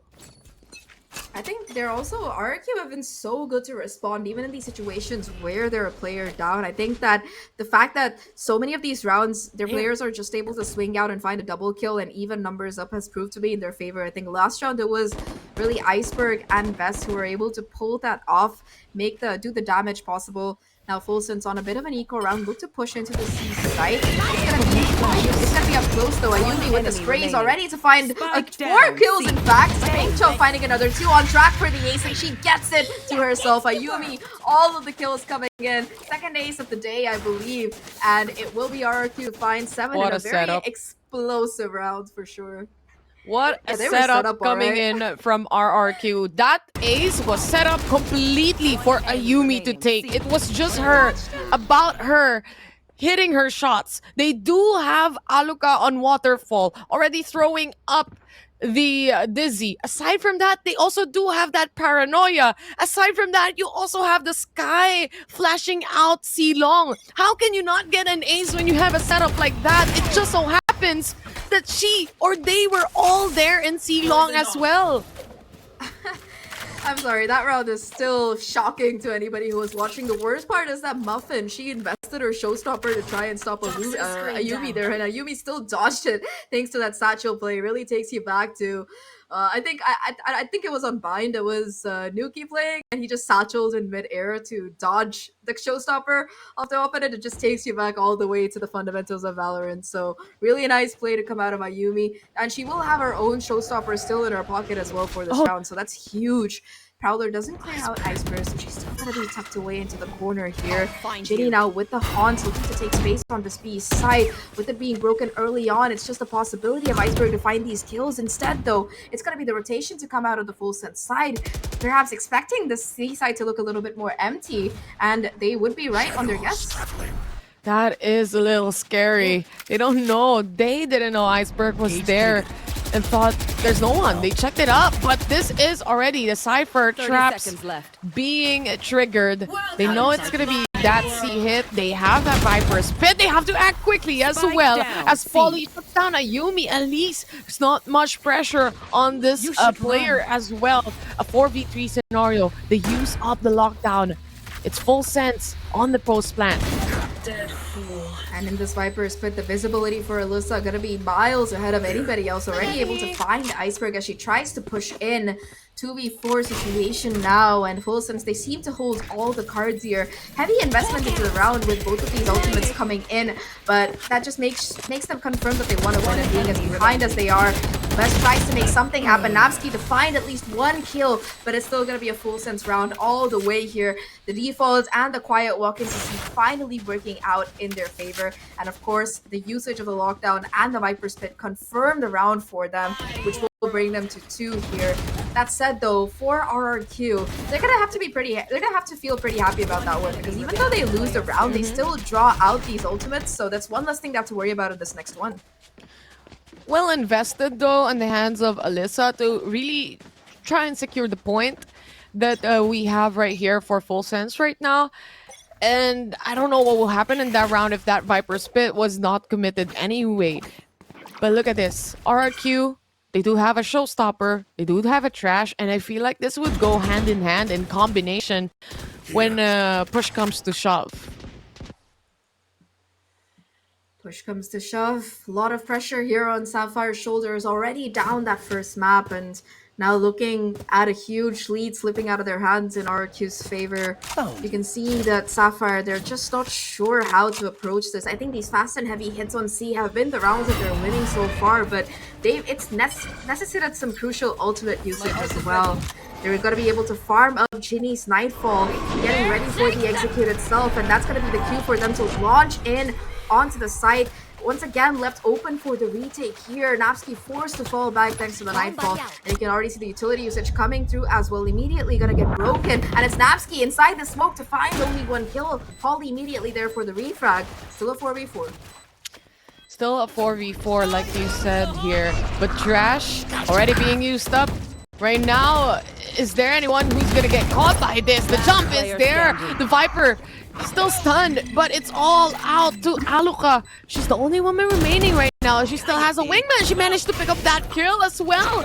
But definitely, there's gonna be that delay from the Nano Swarms. For how long, though? She taps on the spike, luring out the enemies. She sees one baby TC to go down. Not sure where the Viper is. There's gonna be the classic shot. Is it gonna connect? She's still alive. Oh! The clutch settles in. Is it gonna be enough time to defuse the spike, though? No! Oh, that was the most insane 1v3, but just not enough time left. 1.65 seconds. That was all that was necessary for the full clutch to come out of Aluka there. But still, she does the damage in the process, taking out all of these players. A really, really nice try coming out of her for sure. At the end, though, it's Alyssa who has brought enough time on the clock for FULLSENSE to confirm that round there. And 7-3, there's a risk of this half ending much closer than Kaguya would have liked, which means they're going to be calling the timeout for themselves now. Sapphire already having used one. I think that for Kaguya, the biggest problem has been on the C side. All of these rounds that they've lost, it's come down to the fact that they just haven't been able to really figure out a good way to retake, especially if they don't have a lot of these ults in their pocket. Like if Ayumi or Best goes down early on, or if Napski gets shut down like we just saw, there's going to be none of those ults really available for them to use info or take some space on that site itself. So I think that for RRQ, it might be a little bit better for them to either play hyper aggressive like they have on C in the past, or at least try to hold on to their lives so that they can use those ults in conjunction like we've seen before. Imagine seeing that C take again from RRQ and it works out, right? You just never know. Ayumi already has that showstopper available, and the setup that we saw a while ago is only coming from that flashes from Aluka, from Iceberg, from Bess to help her out. So you just never know. It is a little scary, and that was C a while ago. And you can see how they're setting this up right now. And so far, though, if they don't hear any intel, any info in that end, this wouldn't be successful. And I think FS is quite aware of that as well. Yeah, FULLSENSE. They have had their ups and downs so far today, but they've been quick to like really readjust here. Now, FULLSENSE, they're running onto the B side right now. Aluka has all of this information, and in fact, it's going to be best to find that first kill with the spray through. However, Aluka gets taken down by the Molly. Baby TC's utility doing enough damage in the process. Now they look for a rotation over towards the opposite side. Baby TC finding another kill, this time onto Iceberg here. The neural theft that will reveal that FULLSENSE, they're taking over this A site, but FULLSENSE themselves still have the numbers advantage. If Polly is a little bit low, so it's gonna come down to whether or not this retake works out. Showstopper coming out right now. Ayumi looking to satchel forward, do the damage, spotting out Ginny, finds the kill, brings it down to a 3v3. Still though, there's a lot of space that the team still has to take. Napsky with the second, Napsky with another, and now it's all down to Alyssa. A 1v3, she finds the first, heal. but it might be enough here. Alyssa for all three, she gets the clutch in full sense. They're on a 4th round. What? Insane! Such a mishap round coming in in the half. here, especially in a 2v1 scenario.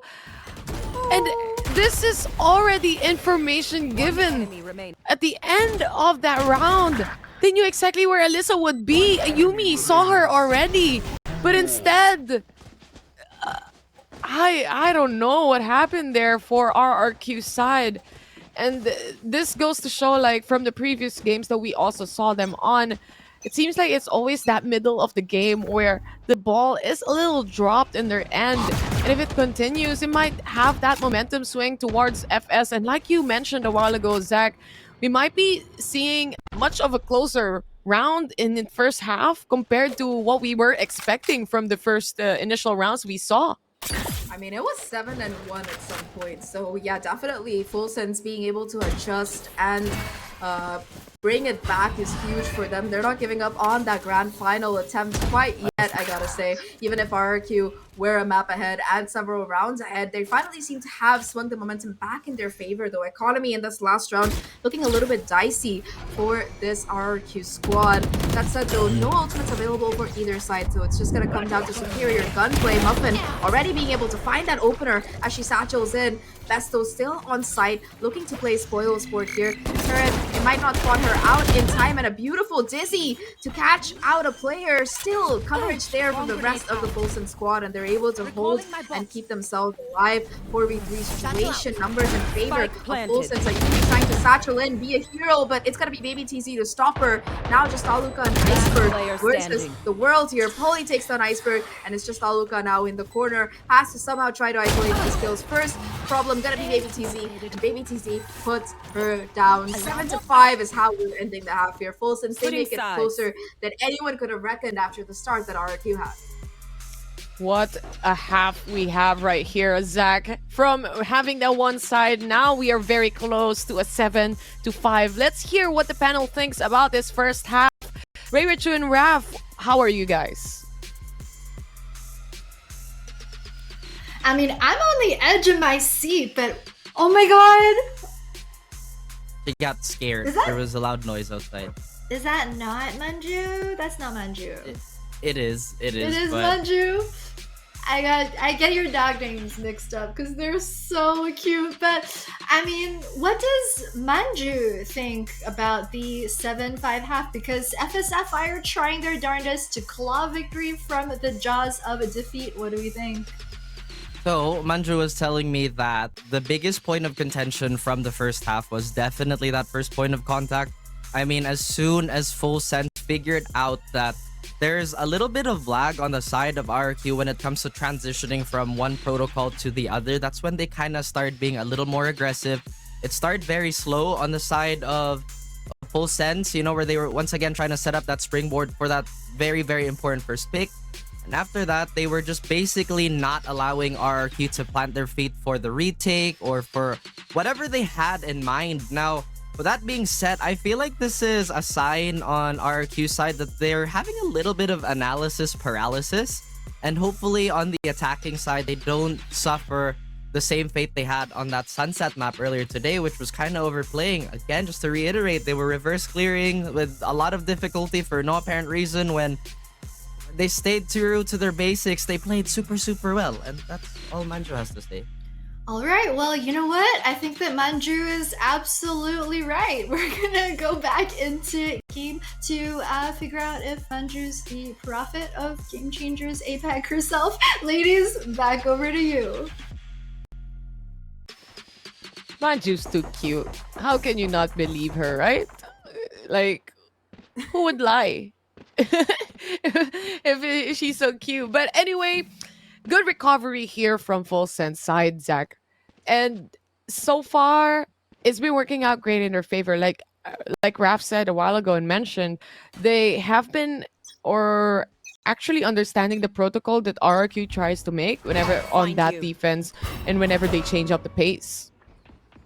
Yeah, I think FULLSENSE, they've definitely managed to recalibrate and figure out exactly what RRQ was doing on the defense, especially in those last few rounds. They were able to just restabilize themselves. But with that side swap coming in, it's going to be FULLSENSE's turn on this defender's side. Already Ginny, the one to start things off here with that opening kill. Immediate trade there for Mayumi, but the utility on site, it's still playing havoc here. In close corners, though, it's best with the classic to sing out herself, bringing things down back into RRQ's favor. Just Alyssa like trying to do the damage, the right click not working out, and now it's Polly in a 1v3. However, these players, they're going to be tagged up a reasonable amount, so with this ghost, Polly might still be able to do something. The problem is the spike plant itself. It's completely open here, and Polly needs to figure out where the boost plant is for the RRQ squadron.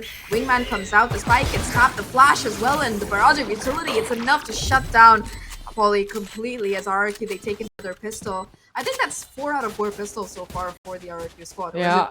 No, it's 3 out of 4 because FULLSENSE won that first one. Definitely, for sure. Their pistol is definitely standing up against these players, against the teams that we have here on Elite. Perfectly set up, perfectly timed as well when it comes to the util play here. Alucard showing that wingman away. They basically knew where she would be and where the last player of FULLSENSE would be. Gave space to Iceberg or for Iceberg to hop out and get the final kill.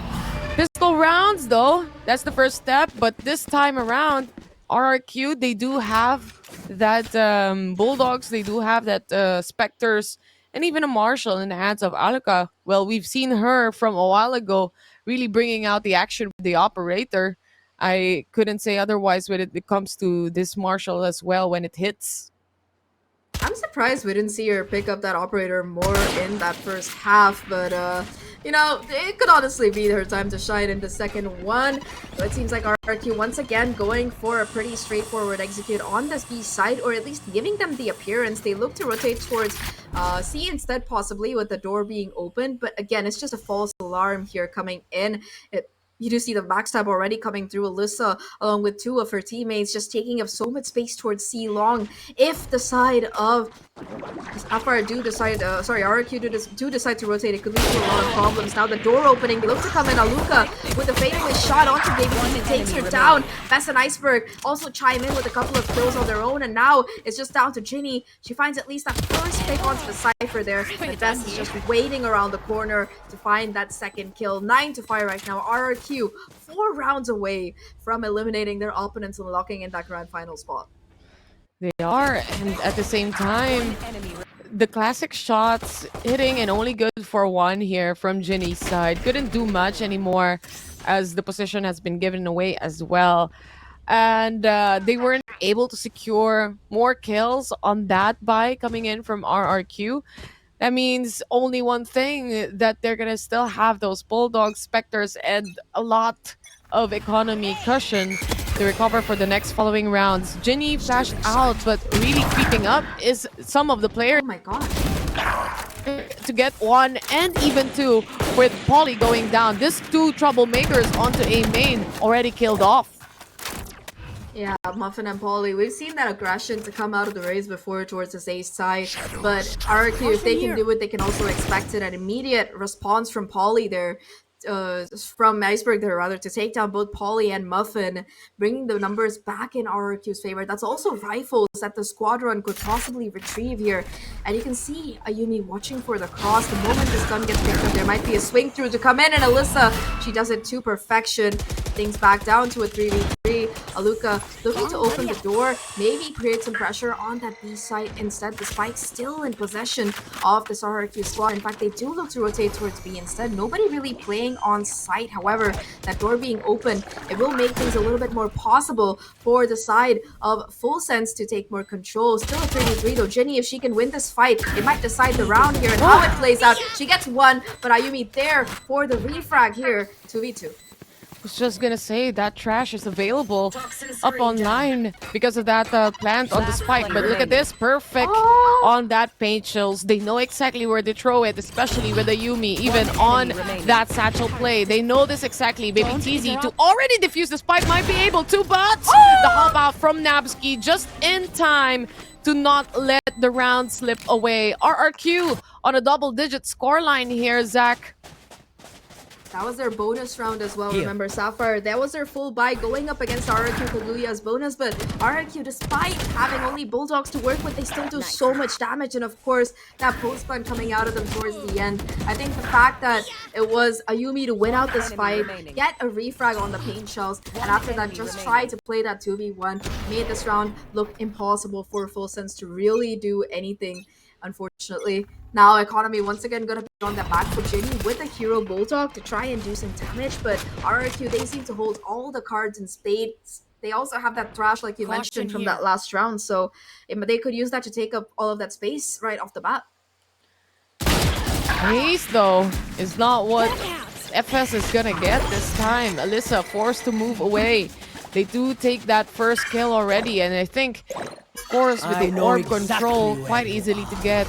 With the ult coming in, especially from Nabsky, they would know exactly where the players of FULLSENSE are. They could hyper-rotate on this and reposition themselves, or maybe even hit B.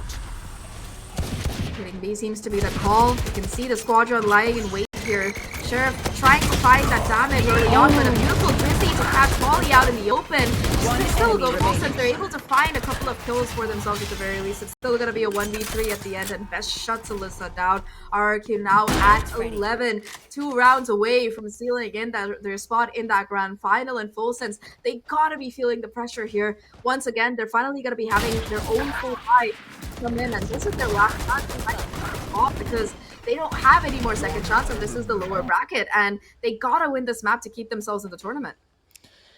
It's only just 1 point away from the match point here on the side, or even a series point for RRQ. Seekers already available. Trash still there, not used up from the previous round. Very comfortable utility play from RRQ's side. But an Odin has been pulled up in the hands of Baby TZ here. They do have a Nightfall as well. That is being used right now. This showstopper, will it connect to anyone? That's going to be the question. It almost is done with its timing, but no one to be found, or no one to be found here onto A main.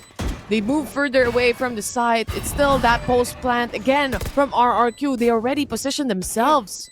Ready for the retake attempts. Best already being able to spray down and find 2 kills before she gets shut down. Still though, FULLSENSE, they're able to bring it down to a 3v3. Now Thrash to come out here. Not gonna really connect with any of the players, so that's still an advantage found. You do see the push attempt coming out of FULLSENSE as the defuse comes in here, but still, it's gonna come down to the 1v1 at the end of it. Nabsky holding on for dear life, finds the kill, denies the defuse, and RRQ, they get to match and series point, just one round away from a rematch with the likes of SMG. They are so close to the likes of greatness. They can almost taste it here, and it's a fitting story if you think about it, because last year it was an elite that Sapphire took down the same core of RRQ under AECL to qualify for that championship. Now it's their chance to kind of find revenge and lock them out of a second chance to qualify for Sao Paulo this time. So definite full circle moment here that's going to be coming for Kaguya.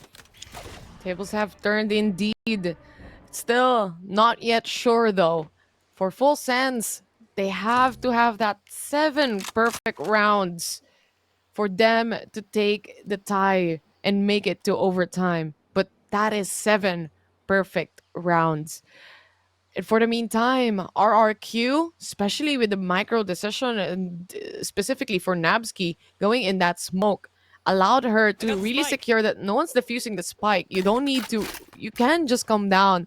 And Aluka surviving for the best of it, at least for the time being. Anyway, this might be either the last round that we're looking at. Could be. Definitely could be the last round, and you can see FULLSENSE playing a little bit more aggressive. Polly with the paranoia to try and buy a little bit more time. Will put down the dark cover as well to make a one-way around that door angle. A lot of utility goes down here. Still, it's gonna be a Yumi to satchel through the door and find that opening through onto Polly here. That's gonna be Alyssa to find the trade, but still RRQ, they keep their numbers in their favor. 30 Oliva seconds left. on site, advancing with the spike, looking to get it down. Showstopper popped.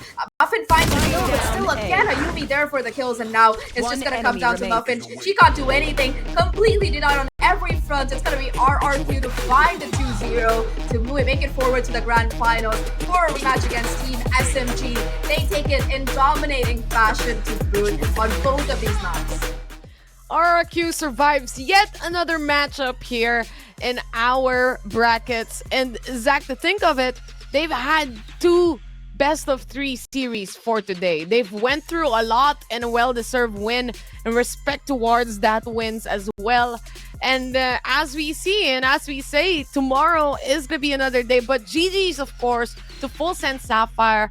They've really stood tall, especially in this kind of scenario from all the way back.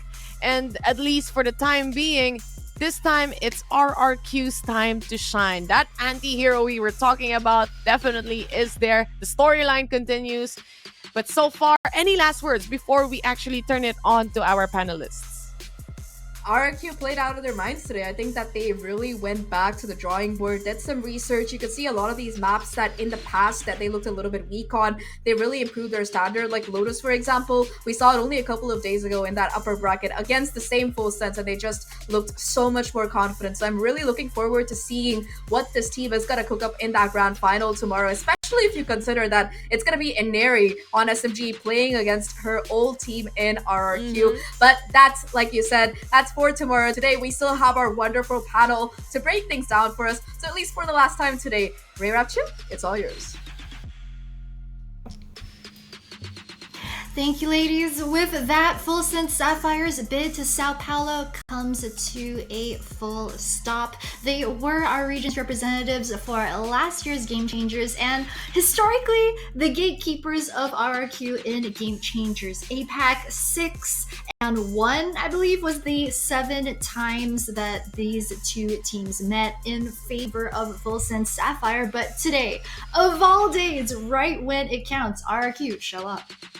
It only takes one for, things to get going or maybe to spiral into something. Hopefully, FULLSENSE can still bounce back in their future endeavors. But as we mentioned, RRQ today was on something else. I feel like one of the biggest things that we have to highlight is how effective their pistols were. I think this was Ascent round number 2 where a full eco with 5 classics somehow dismantled an anti-eco round on a roster or on a composition at the time that was, again, on paper, very, very strong against weaker buys. But now on the second half of Lotus, I just feel like FULLSENSE just did not have enough time to adjust for RRQ. It seemed like that lucky number 7 for RRQ on both sides really was in full effect.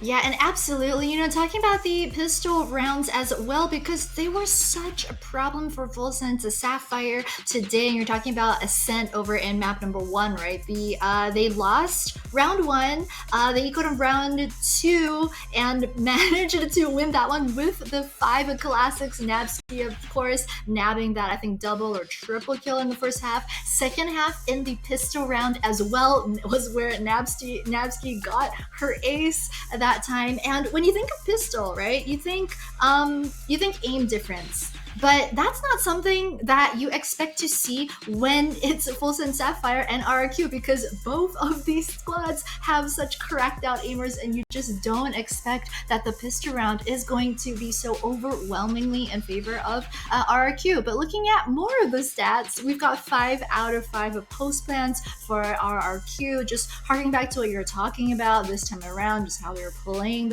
those out. At 5 out of 8, it's okay for FULLSENSE Sapphire also, but 11 first kills going to the side of RRQ Kaguya. I think the second half, FULLSENSE Sapphire, they just look like they didn't have an answer to what RRQ were bringing out.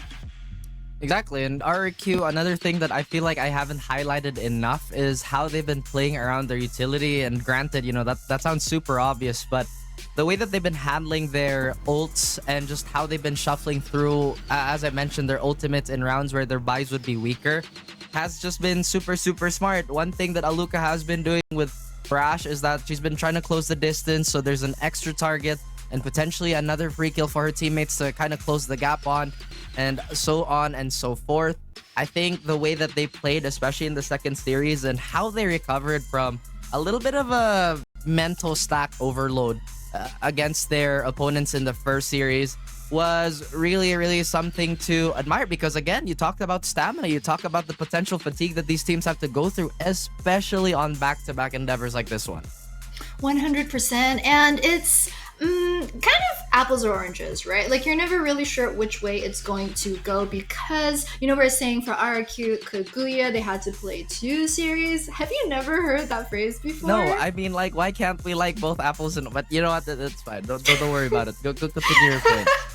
It's a figure of speech. I know it is. It's just in my head. It's like, why can't you like just both? enjoy both? Yeah. You know what I mean? Yep. But going back to the point, right? It was that RQ Kaguya, they are coming off of this afternoon series. They had to get through Scythe and WJ earlier on in the day to even make it into this lower bracket final, because you get dropped down in the double elimination. That's the way that works. But yeah, FULLSENSE Sapphire, we might have thought that this would be a 2-1, but I would never have predicted a 2-0. I think there's definitely an argument for FULLSENSE winning, for RRQ winning, but never would we have thought that it would be this 2-0. But that is the tournament schedule that we've played out in the last 6 days here at Game Changers Pacific, and it's all down to tomorrow's last best of a 5 series between SMG and RRQ to see which of these 2 teams will be our region's representatives in Sao Paulo, Brazil. But I mean, the fact that we very nearly could have, had FULLSENSE in the final, we could have even had Scythe in the final, I think it just speaks volumes about the depth of the squads that we're seeing here in APAC for Game Changers for this year. It's just very heartening to see. That's absolutely true, and I'm already thinking of how this matchup is gonna be like for RRQ, because I feel like their biggest enemy today, or at least on rounds where they got snowballed on, was just the hesitation on the side of RRQ on how to help and what to prioritize first. Against SMG tomorrow, I think that's going to be a bit of a problem, because we've always touted SMG as the raid boss, the final boss of APAC. So to see RRQ evolve again in such a short amount of time is, in my opinion, going to be such a treat. And tomorrow, I feel like, would be incredibly competitive if that were the case. I really want to see Sunset in tomorrow's series, but I mean, SMG just absolutely, they are the main characters of Game Changers here in APAC. But talking about the main character energy, I think RQ have been stepping it up. They've been bringing it. I would not have expected them to practice Sunset, whip it out just in the most crucial matches in the most crucial series of their career this year. I mean, the gall of this team to do that. So I don't know, man. I hope that we get all 5 games, all 5 maps in tomorrow's series, because we've seen a couple of 3-0s, 3-1s when it gets to the final. Hopefully Elite will be different, and hopefully tomorrow will be different. But hearts go out to FULLSENSE, to Sapphire, of course. They ended 2nd in Open 2, 3rd in Open 3. They really did look like they had a very convincing bid this time around in Elite. They had Alyssa brought in as well just a few weeks ago after Margot announced that she was retiring. So I mean, you can see what they were trying to do, right? They very likely hope to recreate last year's X10 success, right, on Elite. That was what got them to Berlin last year, but very unfortunately going to fall short. But I'm just glad that we were able to see them this entire year. That's true. I mean, I still remember the first study session about how SMG would bear, especially when Sapphire and RRQ were already the set juggernauts of the scene. But you know what? Here we are, almost at the tail end of our game changer. So it's been quite a ride. Almost, and what a ride it's been, guys. That's it from us for day number 6 of the VCT Game Changers APAC Elite. After 6 long days of competition, finally down to the last 2 teams. From Raph and I on the desk, and your casters Chayrar and Zach from today. Thank all of you so much for tuning into the broadcast. And if you'd like to find out who is going to represent Pacific in Sao Paulo, Brazil, and of course you want to find out, why wouldn't you want to find out, then guys, we'll see you back here again tomorrow.